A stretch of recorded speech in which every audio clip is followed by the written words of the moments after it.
And I started to look into the community, and I'm realizing that people are looking for solutions in the outer world when the solutions are within. Do you know of any greater claim in the world than for a man to identify himself with God and walk as though he were? And not be ashamed to admit it? He doesn't go bragging about it, but he knows in his heart he is one with God. For if his imagination is God and he imagines, well, then that's God. And if he imagines a state and it comes to pass, then he knows the creative power that is God. Hi guys, welcome to my YouTube channel. If you're new, my name is Beyond Taylor, and I am here to help you go beyond your self-imposed limitations by recognizing yourself as the awareness behind all of experience. Now, as you guys just heard, that was the GOAT Neville Goddard. He is the pioneer of the practice of law of assumption. And you heard how I said the pioneer of the practice, not the law of assumption, because that's like saying Isaac Newton created the law of gravity. No, absolutely not. Right? He just was able to explain it in a way that our minds was able to comprehend. And that's pretty much what Neville did. And I think the reason why he is as popular as he is, because he's not the first person to explain these concepts. Like the idea that, you know, the whole world is being imagined, that's not a new concept. Neville didn't come up with that. He was taught that, and I think because Neville was an artist, a creative, the way that he was able to communicate it was so poetic and beautiful that it caught on, and it was just so effective, right? It was just, you know, it inspired you to really want to take control of your life, and that's literally what he did. So I discovered Neville a few years ago when I first got into the law of attraction community, and he came up on my recommendations, and I was just automatically captured because of the mystical nature of his message. It really, really got to me, right? It was the most clear that I had heard at that point. Again, I was new to the law of attraction. I heard about it, but I had no interest in it because I was more into the non-duality teachings and understanding of the world at that point, which is that reality is not two, it's just one. So when I heard Neville explain pretty much non-duality, but in a way where I could, you know, utilize the knowledge of everything is one to create my own reality, I was hooked, right? And if anything, it took the idea of like, this is not two, it's one, from like a concept and from a few like aha moments that I had to a livable experience, right? This now became my livable proof that I was indeed imagining this whole experience, or like this whole experience was coming out of consciousness. So that became the livable proof once I started to practice the law of assumption. So I continued to listen to it, continued to, you know, practice what Neville taught, and my reality started to shift faster than I could even comprehend. I wanted everyone to know. So I joined the community. I got in front of my camera and I started to make content. And I was creating a lot of content on YouTube, and then I got wind of TikTok, and that was it. And once I got on there and I just started talking about my experience and just talking about the things that really helped me with the law of assumption, I joined the community. I didn't even know there was a community that existed out there. And once I joined it, I felt like I was home. I felt like I was surrounded by people who understood me, who cared about the nature of reality the way that I did. And I was never surrounded by people like that. You know, I would talk and people would call me crazy. And to finally have a community of like-minded individuals that wanted to, you know, play with their reality in a way, you know, that the same way that I did was powerful for me. The deeper I got into the community, the more I realized that people didn't actually care about the essence of why law of assumption worked, right? I just started to see how it was so ego driven, and they weren't necessarily in it because they wanted to know themselves as the God behind all of the experience. They just wanted to feel better, and they felt like their solution was whatever they desired. And I knew firsthand from at that point manifesting for some months, because again, everything was happening so fast. And I knew that every time I got my manifestation, it wasn't enough, because what I was really seeking was fulfillment, like unity, the knowing that I was wholesome with the creator, which is just, you know, me. But that's what I was seeking, and my desires would give me that for a little bit. And then before you know it, I was seeking something else. So I knew that, you know, their solution wasn't going to come from their desires. And I started to look into the community, and I'm realizing that people are looking for solutions in the outer world when the solutions are within. So instead of constantly complaining about the problem, I wanted to create a solution. I want to create a space where all of you can start to practice the sacredness of the practice of the law of assumption, law of attraction, you know, law of mind. So that's what this video is going to be all about. How to create a life where our intentions are guided towards knowing ourselves as the awareness behind all of experience, and making that more important than what's actually being presented on the screen of awareness. If you want, this video is going to be broken down into 3 components. 1, what is the law of assumption, right? How did the world get introduced to it? For those of you who don't know who Neville is, I'm going to break that story down, you know? And then I'm going to talk about why is it such a mess right now? Why is it, you know, so ego driven in this moment? And then 3, how can we overcome this? So let's get right into the video. If you are in the law of assumption community, you know this man here. He is the pioneer of law of assumption, as I discussed earlier. Neville Lancelot Goddard was born on February 19th in the year of 1905. He was born to Joseph Nathaniel and Wilhelmina Goddard on the islands of Barbados. Shout out to Rihanna. You got me like God. Sorry guys, I'm done. Clear it up. He came from an angelical family and had 9 brothers and 1 sister. Big family. He immigrated to New York City in 1922 when he was only 17 and studied theater. That explains a lot. Creativity, imagination, right? Remember that. Eventually, Neville started to get into spiritual ideology, and that's when he came across Abdullah. If you win a law of assumption community, you know who Abdullah is. And this is how Neville describes their meeting. When I first met my friend Abdullah back in 1931, I entered a room where he was speaking. And when the speech was ended, he came over, extended his hand, and said, "Neville, you are 6 months late." I had never seen the man before. So I said, "I am 6 months late? How do you know me?" And he replied, "The brothers told me that you were coming and you are 6 months late."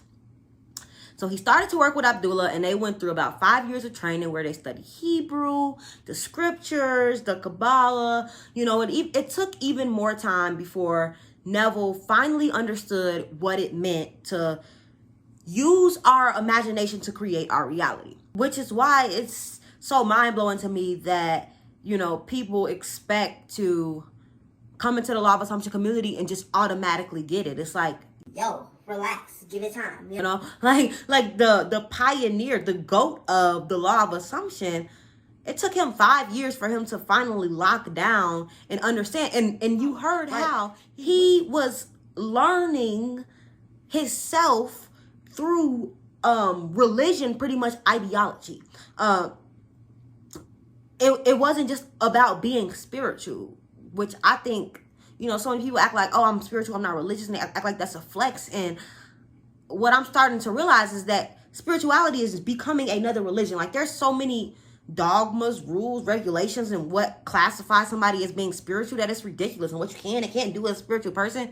Like, wasn't the whole idea of spirituality supposed to be about free thought, free mind, free movement, to get out of the space where religious kept us constricted in our thinking? So now we're allowed to be as limitless as possible. But that's something that I'm not noticing. But I digress, and I'm not gonna get into that right now because that was a whole little tangent. So yeah, it took Neville a while before he actually got it. He had to go into a spiritual discipline. I'm gonna talk about that. Neville became headstrong, and that the way towards any desire was thinking from the end. And this is how the practice of the law of assumption was born through Neville's eyes. Neville stressed that you had to assume as if you were already who you wanted to be, right? Like Abdullah was telling him, you have to imagine that you are that now. Not that you're going to be in our Barbados, but you are already there now. Now, this may be woo-woo for some, but when you fully understand how imagination works and like learning about like impressing your subconscious mind, and how your subconscious is really what's producing, shaping, not producing, because consciousness produces, but your subconscious mind is shaping your experience. You see why this stuff works. Sorry, I don't know how to bring for it, but you start to understand like why this stuff works. And again, I know it sounds like magic, but maybe it's not. It's just how reality works. Let's listen to Neville describe it. I should actually know exactly what I would like to be, and discovering what I would like to be as against what I seem to be, dare to assume that I am it. And my assumption, though false, if persisted in, will harden into fact. That I know from my own experience. And I know it's a law. Therefore, if someone is not becoming the man that they would like to be, and they tell me, but I once imagined it and it didn't work, then what are you doing now and still not imagining it? If imagining creates reality, what are you imagining? And that's pretty much how he was presenting the law of assumption. It was always about man's development to the realization of the true self. Why does this work? The reason why it works is because you are God. So like once you start to manifest and manipulate your reality in a way, you learn the truth about who you really are.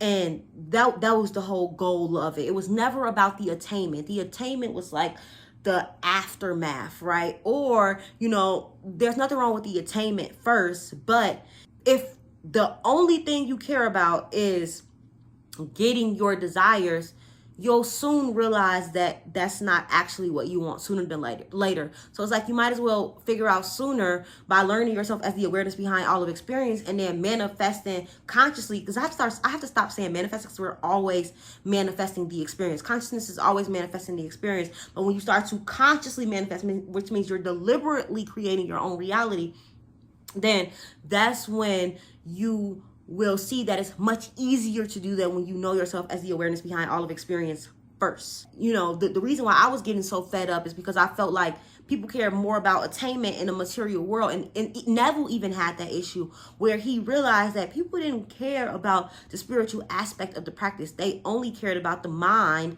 manipulation of it.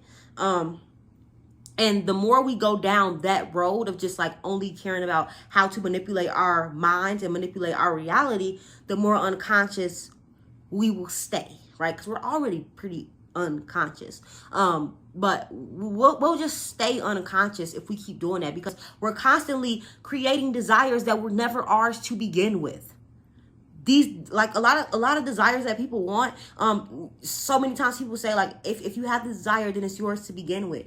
I don't agree, because I think that we're so far removed from our highest versions of ourselves, from like who we were when we were children and like we knew what we wanted. We're so far removed from that like you have to question your desires, because your mind has been manipulated so much by the media that you consume all the time that you're being fed what you should want.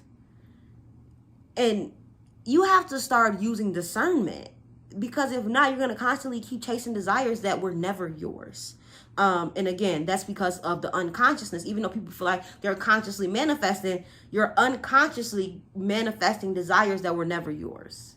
And you're being manipulated into thinking that these are your desires, and they're not. Okay, so what's the issue with all of this? I just pretty much discussed it. The issue is that it's becoming way too ego-driven, and people don't really care about becoming lucid. And again, this is not their fault, right? Because if you're unconscious, nobody chooses to be unconscious. Like nobody's like, oh, I don't want to control my own actions in my mind and my feel like nobody's doing that. But the more that and this is hard because and I just came to this realization right now, how can I be upset with anyone when it's unconscious? Like, unconscious means that there's no way of knowing what people are doing. So I shouldn't say it's an issue, but and I shouldn't even say things like, oh, people are ego driven and they don't care about waking up. Like, I don't think that they're choosing it. It's very unconscious. So what I want to do is start to provide and plant seeds to start to get people to want to truly get down to the sacredness of the practice of law of assumption, and to recognize that you are being very unconscious in your desires. Damn, I feel like I want to record this whole video over and I'm not, because now I just came from a whole different understanding in this moment. I just had that realization. But even in the unconsciousness of it, let's talk about the issue in the unconsciousness of it, while also having grace for the unconscious beings, because they don't know that they're, being unconscious. They have no idea. So the sacredness of the practice is not prioritized as much as Neville would have liked, because people are so unconscious. Now, this is ancient wisdom, but as moral self-identification became attached to what we had, not through our own, right? These ideas were implanted in our minds. It was programmed that, your worth is tied into what you have, and that's nobody's fault. It's the programming, and depending on your level of awareness and like the intention to want to become more aware, you're going to not necessarily care about becoming like aware of being aware. Like, these things aren't going to interest you. What determines who's interested in concepts like, non-duality and consciousness and awareness and free will, and like, what determines who's gonna be interested in concepts like that? That's beyond my understanding, but I can't have any fault to anybody who doesn't care. But still, this is still an issue in the law of assumption community, whether people are aware of it or not. And if you're watching this, there's a certain level of awareness within you, and you're already moving towards the path where you are making it much more about knowing yourself as awareness, consciousness, learning how to become as conscious as you can, and less about the materials that come. But you also want the materials. Don't get it twisted. We still want the material goodies. We want to play the game, but we are learning that in order to play the game effectively, we have to know ourselves as the awareness behind all of experience. There's nothing wrong with desiring and wanting things. But if we don't grasp, and the reason why so many people suffer is because they're not grasping the concept that, nothing outside of yourself can bring you fulfillment. And that's just facts. Nothing outside of yourself is going to bring you the fulfillment that you seek. Facts. So, and the reason why is because what causes us to suffer is wanting things to be other than what they are. So if you always want to feel happy, that's just not realistic, right? Because you are not in control of what's happening in reality. You pretty much only control your perception, and then that's shaping the experience, but the experience is going to be what it is regardless. So your happiness is not going to be continuous, consistent. You have to deal with suffering, and suffering is just wanting something to be other than what it is. And because you are always going to want to feel good, when things happen that don't make you feel good, it's going to produce suffering, because you want to feel good, right? You want the moment to be other than what it is. And because we live in a world of impermanence where things are constantly changing, you're going to experience suffering. So you cannot expect to get fulfillment from things, because something's going to change. And eventually this thing isn't going to make you happy anymore. It's not going to bring you the same fulfillment that it once did. So you're going to inevitably start to desire again, which there's nothing wrong with that, right? Have the experience, desire as much as you want it, have as many experiences as your heart allows you to. But if you attach your identification and your happiness to these things, then you're not going to get the full benefit of what it means to be a conscious creator.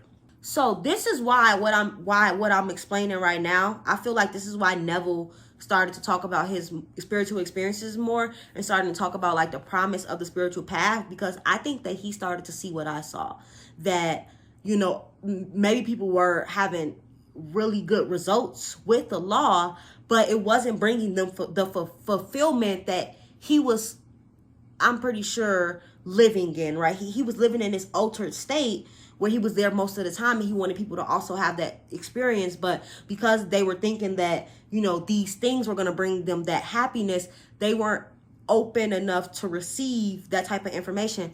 And this is why, Neville,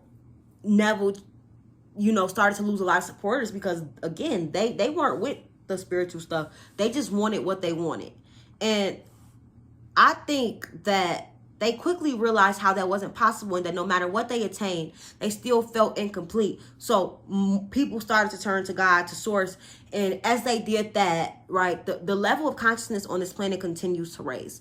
And I think that's why, this message is becoming more attractive, is because people are consciously understanding it. Neville's work is completely inspired by scriptures in the Bible. He was a devout Christian and wanted us to discover our human imagination as Christ. The fact that this isn't even discussed as much anymore is what I think is the issue. Because, again, religion was providing structure. Like when Neville was spending those 5 years in practice before he started to actually utilize his mind to shift and shape his reality and teach others, he was learning and being disciplined in spiritual practices and religious practices. And I think the fact that people want to take that out and just give sole ownership to the identity and say you are God and go out and create what you want, and like, yes, that's true, but I think people are confusing the fact that like I am is God and not who they perceive themselves to be, and like not the restriction that's conforming the I amness of it, right? Taylor is not God. Taylor is a fragmentation, a image, a limitation, a restriction, a component of God, the manifestation of God. That's the word I was looking for, Jesus Christ. Taylor is a manifestation of God, but Taylor is not God. I am is God. Then I am formed this. Are these fingers? No, these are God, right? This is God formed as fingers. This is God as a microphone. This is God as a bookshelf. This is God as the light, right? All of this is God, but then as soon as it takes a form, now it is restricted to whatever that form is. And also I want to point out something else, is that the Bible is what Neville used, but Neville could have used any religious text, and it's all pointing to the same thing, that we are God in drag. Alan Watts used to say that all the time, but we are God in drag. And it always talked about our power and like just surrendering to something greater than ourselves. Something else Alan Watts said a lot was the more control you give away, the more you have it. And I never understood that until recently. But again, the Bible is not important. That's just what Neville used, but he could have used any religious text. It was just the fact that he was trying to relate to people in a way where, he could get through to them by using their language, which in a Western society is the Bible, and then breaking it down in a way where they could truly understand that our imagination was in God. And the reason why I bring up the fact that Neville was a Christian and that, he was practicing out of a spiritual text is because the law, in the way that he was teaching it, was based upon principles and structures that most have now thrown out of the window. Our principles are not necessarily there anymore. We are so ego driven, again, unconsciously. Have grace. And I'm really just talking to myself, but, and also you, if you like, oh, people are so unconscious, like have grace. Because like nobody is willingly unconscious. Like we are not willingly unconscious. Have you ever noticed yourself just doing things? The last few days, I just watch my thoughts and watch my body. And I'm like, I am literally just running on whatever fucking program that I'm on. Because when I become aware of the things that I am doing, I'm like, why am I doing this? I don't want to do this. And then I don't have enough willpower to not do it. So I'm literally just watching myself as if I'm watching a dream. And a lot of us are living our lives in that way, whether we admit it or not. And the more you admit it, the more awareness you gain. Because when you understand how unconscious you are, you start to get power, because now you can start to like really practice using your will. But if you believe that you have free will and that you are utilizing it and that you are a conscious being, then you're not going to feel like there's anything to change. Like there's no reason to change what you're doing. The principle thing, is the main issue. And this was always the point of religion. Before egoic minds discovered how much they could control others by utilizing religion and sin and fear, right? Once people learned that and they was like, oh, I can control people to get my way, it was over with. And that's why religion gets such a bad name. But the point was to create a disciplined practice that pushed the connection between source and others while humanity was in such low states of consciousness collectively. And yes, the levels have risen, but structures are still necessary, and that is just what's missing from this practice. In an article by Mitch Horowitz on harvestbishop.com, it states that a writer named Regardy, he was an occult philosopher, stated, Neville's method is sound enough, but the difficulty is that few people are able to muster up this emotional exaltation or this intellectual concentration, which are the royal approaches to the citadel of the unconscious. As a result of this definite lack of training or technique, the mind wanders all over the place, and 1,001 things totally unrelated are ever before their attention. So what does this sound like? A discipline issue and a lack of being able to feel. A lack of being able to feel joyous without having the desire already there. Because there's so much focus on the external for how it is. And wanting so desperately to change it that when there's not a disciplined practice of controlling the mind, which is just like controlling the attention. That's what I should say. Controlling where you are, not controlling the mind, but controlling where you are placing your attention, then you're going to have a hard time producing emotions and being able to stay faithful to your end goal, your desire. And if you don't seek a higher power outside of yourself, to think that you can do this alone, you can. Or at least you think you can. But you're going to suffer on your way there. When you could just give it over to something much bigger than yourself and allow it to take control. And then you do what you can. What can we do now to start honoring this practice and creating everlasting peace in our lives, right? This is the point that you all care about. The actual solution, the steps. What can we do? So I've broken the solution down into 6 points. Notice how I said points and not steps, because this is not something that you have to do step by step. You do the first one, then you do the second one. And you don't have to do all of these things. Pick something that resonates, but do it. Do it every day. Do it for 3 months straight. You know? You just got to do it. You got to do it. And preferably the first 3. I would say preferably pick one from the first 3. If you can do all 6, amazing. I do all 6. Not all at the same time, but I do all 6. The first 3 are what's going to truly get you into connection with source. And then the last 3 are pretty much, what's commonly taught, but they're still important, right? I don't have nothing against the law of assumption community. I love it. I practice it. I just want to bring back the sacredness of the practice and plant seeds and get people to want to start to practice this stuff. So let's go, because this video is way too long. So, number 1. Pray every single day. I'm going to make a video about the art of prayer. It's going to be my next video. Because it's important to understand that you're sending out energy, and the feedback that you get from God is going to be like intuitive. So when you start to pray and ask for answers and ask for things, really you shouldn't be praying for things. God knows what you want. God knows your heart. The universe, source, whatever you want to call it, it knows what you want and it knows your heart. So you should really be praying for guidance, for understanding, for a deeper connection with source. Start to read and study an ancient religious text or an ancient philosophy. Find out the traditions, principles, morals, and adapt this to your personal life, right? It's just important to have principles, to have things that you stand on no matter what. So when your personality starts to shift and your ego starts to get a little crazy, there's nothing wrong with the ego, but if the ego is running riots, like completely taking over your life, when you have principles that you live by, there'll be enough willpower to like stay tuned to those. And when you can stay tuned to those, you create a center within yourself, and to have that center is the best way to start to really be able to attain the knowledge that you are getting, the intuitive answers that you are getting, and to act on them, and to really be able to create and shift your reality and honoring the sacredness of the practice. Start a daily repentance. This goes into revision. I'm gonna make another whole video about revision. you want to go to sleep every single night and review your day, you know, and then reframe it as how you wished it would have been.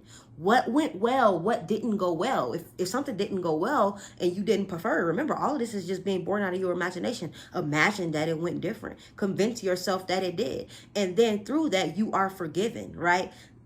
That's what forgiveness is all about. We're not waiting on God to forgive us. We're already forgiven as soon as we ask for forgiveness and we believe that we are forgiven.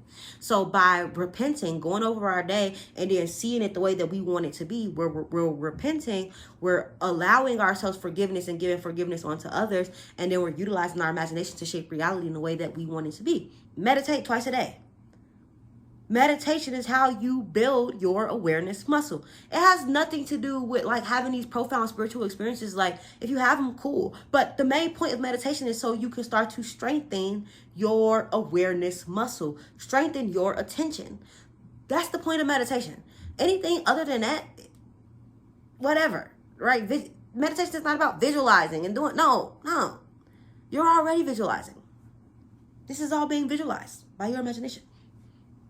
Okay, so meditate, strengthen your focus. Whatever you can do to strengthen your focus. I recommend doing breath meditation where you just sit there and constantly take your attention to the sound of your breath. Every single time your attention wavers off, you bring it back to the sound of your breath. And this is how you strengthen your awareness muscle. Or, you know, just like picking a sound or saying a mantra. Whatever it is, you want to, every time your attention wanders to thoughts and stories, just bring it back to this one focal point. That's how you strengthen your awareness muscle. Say daily affirmations. Listen to sleep tapes, subliminal tapes. Let me know if you guys want me to create subliminals. I'll do that. Or like just like affirmations and stuff like that. I'll do that. Get affirmation quotes sent to your phone. You know, I have an app where I have 2 different apps, and it sends me quotes all day long telling me how fucking awesome I am. You should have that too. And then hang up affirmations around the house. I will show y'all, but I got little sticky notes. I guess that's the only one I have left. I have one on my door that says, I only expect the best, so I only receive the best. I like to read that right before I leave out the house because I only expect the best, so I only receive the best. And then impress the mind with imagined scenes. This is the fun part. This is my favorite part. Is, you know, creating the scenes of what I want. And it's not unconsciously daydreaming. It's getting really intentional about what I want, using discernment to make sure that this desire is aligned with me, and then going into scenes in my mind. And then like every single day strengthening those scenes. That's how I was able to manifest things so fast when I was new. Again, I still quickly manifest things and consciously, because I have to start saying consciously because we're always manifesting, but I still am able to consciously manifest things. I think I'm not claiming that. Never mind.